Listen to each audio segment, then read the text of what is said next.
خاتم النبيين محمد وآله وأصحابه أجمعين أما بعد فأعوذ بالله من الشيطان الرجيم بسم الله الرحمن الرحيم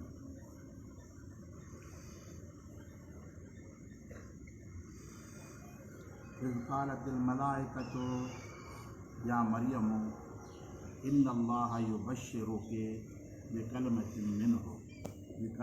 منه اسمه المسيح عيسى ابن مريم وجيها في الدنيا والآخرة ومن المقربين. अल्लाह ताला जो फ़रिश्तो हज़रत बीबी मरियम रज़ी अल्लाह ताला अन्हा वटि आयो ऐं अची उनखे चयाईं मरियम पंहिंजे रब जे लाइ अदब सां क़याम कर, उनखे सजदो बि कर, रुकू बि कर, रुकू कंदड़नि सां गॾु रुकू कर। उनखां अॻिते अल्लाह ताला जी ज़ाते बाबरकात इरशाद फरमायो त उन साॻे फ़रिश्ते हज़रत बीबी मरियम रज़ी अल्लाह ताला अन्हा खे चयाईं त या मरियम इन अल्लाह युबश्शिरुके बिकलिमतिन मिन्हु, अल्लाह ताला जी ज़ाते बाबरकात तोखे ख़ुशख़बरी थो ॿुधाए। साण कलमे पाण वठूं, हिकिड़े कलमे जी तोखे ख़ुशख़बरी थो ॿुधाए जंहिंजो नालो जेको आहे सो मसीह हुआ, ईसा पुटु मरियम जो। वजीहन इज़त वारो आहे, वॾी इज़त वारो आहे, फिर दुनिया वल आख़िरत, दुनिया ऐं आख़िरत में, वमिनल मुक़र्रबीन, ऐं अल्लाह ताला जे मुक़र्रबीन बंदनि मां आहे। फ़रिश्ते सॻोरे हज़रत बीबी मरियम खे अची बिशारत ॾिनी अल्लाह जे तरफ़ां। बिशारत छाजी ॾिनी? बिकलिमतिन मिन्हु, यानी कलमे जी, यानी अल्लाह ताला जी ज़ाते बाबरकात हज़रत ईसा अलैहिस्सलाम खे पंहिंजे कुन वारे कलमे सां पैदा कयो। हिकिड़ो हूंदो आहे कानून, ॿियो हूंदो आहे कुदरत। मख़लूक जेका आहे न कानून जी मोहताज आहे। हिकिड़ो कानून उहो आहे जेको ख़ुदा ताला पंहिंजे ॿाननि जे मथां मुसलत करे छॾियो आहे। ॿियो कानून उहो आहे जेको इंसाननि पंहिंजो पाण ठाहियो। ऐं अल्लाह जी कुदरत जेका कानून जे मुताबिक़ न हूंदी आहे, ख़ुदा जी मर्ज़ी आहे पंहिंजे कानून जे मुताबिक़ करे त बि मर्ज़ी वारो आहे, जे कुदरत जे मुताबिक़ करे त बि मर्ज़ी वारो। इहो अल्लाह असांजे लाइ कानून ठाहियो आहे।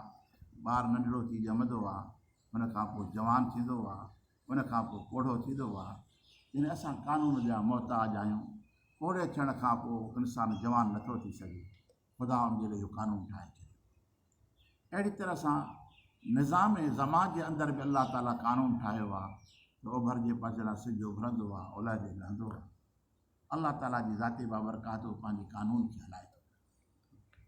इंसानु जेको आहे सो कानून जो मोहताज आहे। कानून जेको आहे सो कानून जी भंजकड़ी इंसानु नथो करे सघे, जेको अल्लाह ताला जी ज़ाते बाबरकात उनजे मथां मुसलत फरमाए।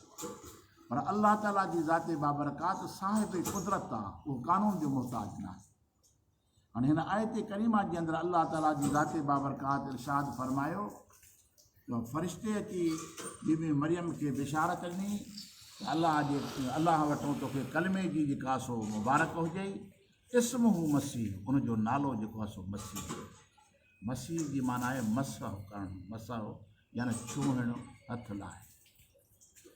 जीअं हज़रत जिब्रील अलैहिस्सलाम बीबी मरियम खे छुहियो, या हथु लाताईं या फूक ॾिनाई, उन सां बीबी साल खे हमल थी, यानी छुहण सां पैदा थी। ऐं मसीह में ॿी मुराद इहा बि वठी थी वञे जो हज़रत ईसा अलैहिस्सलाम जी ज़ाते बाबरकात बि मसह कंदो हो। मरीज़ अचे रुॻो हुनखे हीअं थोरो हथु रखे त ख़ुदा हुनखे शिफ़ा ॾेई छॾे। मसह मां मुराद मसीह। उहो केरु आहे? उहो हज़रत ईसा अलैहिस्सलाम पुटु मरियम जो आहे, जेको वॾी इज़त वारो आहे दुनिया ऐं आख़िरत जे अंदरि, मुक़र्रबीन खां आहे। ऐं उनजी सिफ़ात खे अल्लाह ताला बयानु फरमायो। सिफ़ात उनजो कहिड़ियूं आहिनि? वयुकल्लिमु नास फिल महदि व कहलन व मिन सालिहीन, उहो बचपन जे अंदरि कलाम कंदो, यानी पींघे में हूंदो, पींघे वारी उमिरि में कलाम कंदो, व कहलन, ऐं पकी उमिरि में बि ॻाल्हाईंदो। व मिन सालिहीन, उहो सालिहीन खां आहे। यानी फ़रिश्ते जो कलाम पूरो थियो, मथां खां जेको आयो आहे, क़ालत रब अन्ना यकून ली वलद। हज़रत बीबी मरियम अर्ज़ु कयो त ए मुंहिंजा रब मूंखे कीअं थो पुटु थी सघे। लम यम ससनी बशर, मूंखे बशर हथ न लाथो। कानून आहे मर्द ऐं औरत जे मिलाप सां औलाद थींदो आहे। भला मूंखे कीअं थो पुटु थी सघे, यानी मूंखे कंहिं मर्द हथी कोन लाथो आहे। काल कज़ालिक अल्लाहु यख़्लुक़ु मा यशा। अल्लाह ताला जी ज़ाते बाबरकात त अहिड़ी तरह तुंहिंजे लाइ अल्लाह ताला जी ज़ाते बाबरकात ख़लक़े थो जेके घुरे। अलाह कुदरत जो मालिक आहे। तोखे बग़ैर मर्द जे रब करीम तोखे पुटु अता फ़रमाए। इज़ा क़दा अमरन व इन्नमा यक़ूलु लहू कुन फयकून। जॾहिं अल्लाह ताला जी ज़ाते बाबरकात कंहिं बि कम जो फ़ैसिलो फ़रमाईंदो आहे त रुॻो उनखे चवंदा थी त वशे थी पवंदो। अलाह जी कुदरत जे अॻियां देरि आहे ई कोन। इहो बि हिकिड़ी आज़माइश आहे, इहो बि हिकिड़ो इम्तिहान आहे जो अल्लाह ताला जी ज़ाते बाबरकात पंहिंजे ॿारनि खां वठी। ॾिसो त बीबी मरियम आम औरत न आहे, इहा अलाह जी ख़ासि मानी आहे, मुक़र्रबीन मां आहे। ऐं उनखे बचपन खां ई वठी अल्लाह ताला जी ज़ाते बाबरकात उनखे सुठी जाइ ते रखियो। वरी अलाह आज़माए बि उनखे थो। यानी जेके मुक़र्रबीन बाना हूंदा आहिनि, ख़ुदा खे वेझड़ा हूंदा आहिनि, उहे अक्सर करे आज़माइश में हूंदा अथव। माण्हू वरी उन्हनि खे ईअं चवंदा त ॾिसो था नेक सालियो आहे, ख़ुदा जी पकड़ ॾिसोसि त कींदसि। ॾिसो तव्हां क़ुर पाक जी सुनत खे ॾिसो, अलाह जे कानून खे ॾिसो। भला हज़रत इब्राहिम अलैहिस्सलाम खे अल्लाह ताला एॾे इम्तिहान में विधो, छा मुक़र्रबीन खां कोन हो, छा वेझड़नि खां हुयो न। इहे जेके ॿाहिरि वेठा आहिनि न बने खां ॿाहिरि, इहे हिसाब खां निकितल। पर जेको माण्हू अलाह जे कुर्ब में अचे थो, इबादतूं करे थो, रियाज़तूं करे थो, उहो त अल्लाह ताला जी ज़ाते वारो आहे। आज़माइश में बि वरी उन्हनि खे उन्हनि वटि माल जी कमी हूंदी, उन्हनि वटि मसाइल हूंदा, उन जे लाइ उन जूं ज़रूरतूं जेके खुटल हूंदियूं। अल्लाह ताला मानो छा त इहो अल्लाह जो शान मुबारक आहे। जेकॾहिं पंहिंजे बाने नेक साले खे आज़माए त इंसान उनखे बुरी नज़र सां न ॾिसे, बल्कि अल्लाह जो कानून आहे। हिन बीबीअ कहिड़ो ॾोह कयो जो ख़ुदा ताला हुनखे हेॾी आज़माइश में ॾिनो। वॾी आज़माइश आहे। हिकिड़ो दुनिया जे लाइ वॾी चैलेंज आहे जो हिकिड़ी औरत बग़ैर मर्द जे ॿार पैदा करे ॾेखारे, ऐं ख़ुदा ताला हुन पंहिंजी बानी खे हीअं आज़माए थो पियो। ऐं बानी अर्ज़ु थी करे त मुंहिंजा मौला मूंखे कीअं पुटु थींदो, जॾहिं मां शादी कोन कई आहे। अल्लाह ताला जी ज़ाते बाबरकात में त मां रब जो फ़ैसिलो करे छॾियो आहे। मां पीअनि जे वसीले सां घणी औलाद पैदा फ़रमाई आहे, पर मां अलाह उन जे मथां बि क़ादिर आहे जो तो मरियम मां हिकिड़ो पुटु पैदा कयां। उहो पुटु नबी बि हूंदो, अलाह जो मुक़रब बि हूंदो, पर बग़ैर पीउ। ख़ुदा जो कानून खे ॾिसो। फरमाए त इन मां यक़ूलु व इन मां यक़ूलु लहू कुन फयकून।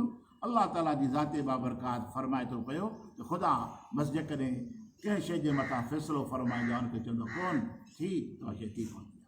हाणे कलमतुनि मां मुराद बि कोन आहे, यानी अलाह जे कलमे सां अलाह जो थी त थी पोइ हज़रत बीबी मरियम रज़ी अल्लाह ताला खे अल्लाह ताला जी ज़ाते बाबरकात पुटु अता फ़रमायो। पोइ अॻिते अल्लाह ताला जी ज़ाते बाबरकात वरी हज़रत ईसा अलैहिस्सलाम जी सिफ़ात खे बयानु फ़रमायो। हाणे तव्हां अंदाज़ो लॻायो त मथां बीबी मरियम जी सिफ़तुनि खे बयानु फ़रमायूं, पोइ वरी हज़रत ईसा अलैहिस्सलाम जी सिफ़तुनि खे बयानु फ़रमायूं।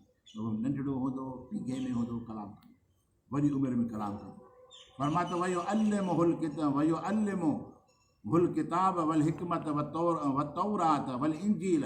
अल्लाह ताला जी ज़ाते बाबरकात हुनखे इल्मु किताब जो बि ॾींदो, हिकमत जो बि ॾींदो, तौरेत ऐं इंजील जो बि अता फ़रमाईंदो। व रसूलन इला बनी इसराईल।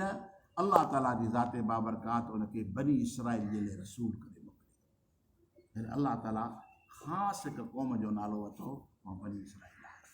यानी हज़रत ईसा अलैहिस्सलाम जी ज़ाते बाबरकात रसूल आहे त क़ौम बनी इसराईल जे वास्ते आहे, ॿिए कंहिंजे लाइ न आहे। बल्कि असां ऐं तव्हांजो आका मदीने वारो साईं पूरी काइनात जे वास्ते अल्लाह ताला जी ज़ाते बाबरकात हुनखे रसूल बणाए करे मोकिलियो आहे। हिन मां इहा बि वाज़िह थिए थी पई त जेके मके पाक में हुया, मके पाक में जेके रहंदड़ हुया, उन्हनि में को ईसाई न हुयो, उन्हनि में को ईसाई न हुयो। कि नबी करीम सल्लल्लाहु अलैहि वसल्लम बनी इसराईल जी क़ौम पैदा ई कोन थिया आहिनि। ऐं हज़रत ईसा अलैहिस्सलाम रसूल बणिजी आयो, त बनी इसराईल क़ौम जे लाइ रसूल बणिजी आयो। त मके वारा जेके माण्हू आबाद हुया महबूब करीम सल्लल्लाहु अलैहि वसल्लम जी विलादत बासादत खां अॻु में, उन्हनि में को ईसाई न हो, छोजो बनी इसराईल हुया ई कोन। छोजो बनी इसराईल क़ौम यहूदी नसारा हणंदा आहिनि, तोहमत इहा त इहा क़ौम बि असांजी हुई, असांजे नबियुनि खे मञंदा न। बल्कि उहे दीन इब्राहिम ते हुया। हज़रत इब्राहिम अलैहिस्सलाम जे जेको सदियुनि खां वठी करे हज़रत इब्राहिम अलैहिस्सलाम जे दीन जे मथां क़ाइमु हुया, उहो अॻिते हली करे उन्हनि जे अंदरि शिरक काहे पियो, कुफ़्र काहे पियो ऐं किनियूं आदतूं बुरायूं उन्हनि में काहे पियूं, बाक़ी इन जे बावजूदि बि दीन इब्राहिम जे मथां क़ाइमु हुया। ऐं नबी करीम सल्लल्लाहु अलैहि वसल्लम जी ज़ाते बाबरकात क़ौमी बनी इसराइल मां पैदा न थिया आहिनि, न वरी ईसाई यहूदी चवनि ईअं त असां मां आहे, न, बल्कि अल्लाह ताला जी ज़ाते बाबरकात उनखे नसुल हज़रत इब्राहिम अलैहिस्सलाम मां पंहिंजे महबूब जो ज़ूर फरमायो। हबीब करीम सल्लल्लाहु अलैहि वसल्लम जी ज़ाते बाबरकात आया ऐं हिन में अल्लाह ताला आयत में वज़ाहत फरमायो त असां ईसा अलैहिस्सलाम खे हिन शान सां, हिन मर्तबे मान सां पैदा फरमायो, हिन उलूम हिकमत सां उनखे असां फ़ाइद फरमायो आहे। पर उहो रसूल जेको आहे सिर्फ़ु क़ौम बनी इसराइल जो आहे, के कंहिंजे लाइ न आहे। बल्कि हबीब करीम सल्लल्लाहु अलैहि वसल्लम जी ज़ाते बाबरकात इरशाद फरमायो उरसिलतु इलल ख़ल्क़ि काफ़ा, कि मां रुॻो माण्हुनि जो रसूल न आहियां, अलाह जी जेका बि मख़लूक आहे, जेका जिन्स मख़लूक आहे, उन सभिनि जे लाइ अलाह ताला मूंखे रसूल बणाए करे मोकिलियो। जहिड़ो मदीने वारे साईं जो शान आहे, मर्तबो ईमान आहे, उहो कंहिंजो आहे कोन। पर हिन आयतुनि जे अंदरि तव्हां ॿुधो था पिया न, अलाह ताला नबियुनि खे मोकिले था थो, पर उनजी सिफ़तुनि खे बि बयानु थो करे, हिन शान जो मालिक हूंदो, हिन कमाल जो मालिक हूंदो। यानी अंबिया जे शान खे बयानु करणु, अंबिया जी तारीफ़ करणु, इहा अलाह ताला जी सुन्नत आहे। नबियुनि जो हमेशह अदब ऐं एहतराम सां नालो वठणु घुरिजे ऐं उनजे मौजज़ात खे बयानु करणु घुरिजे, सही जेके सही किताबनि मां असांखे मिलनि था पिया। नबी करीम सल्लल्लाहु अलैहि वसल्लम जी ज़ाते बाबरकात वरी इन सभिनि खां शान में ईमान में मथे आहिनि। अलाह जॾहिं हिन नबियुनि जी तारीफ़ सां ज़िक्र फरमाए थो पियो त जेको कुल जो सरदार आहे, उन सुहिणे महबूब जो शान छा आहे। दुआ आहे त अलाह ताला असांखे अमल करण जी तौफ़ीक़ अता फरमाए। अमा तौफ़ीक़ इल्ला बिल्लाह।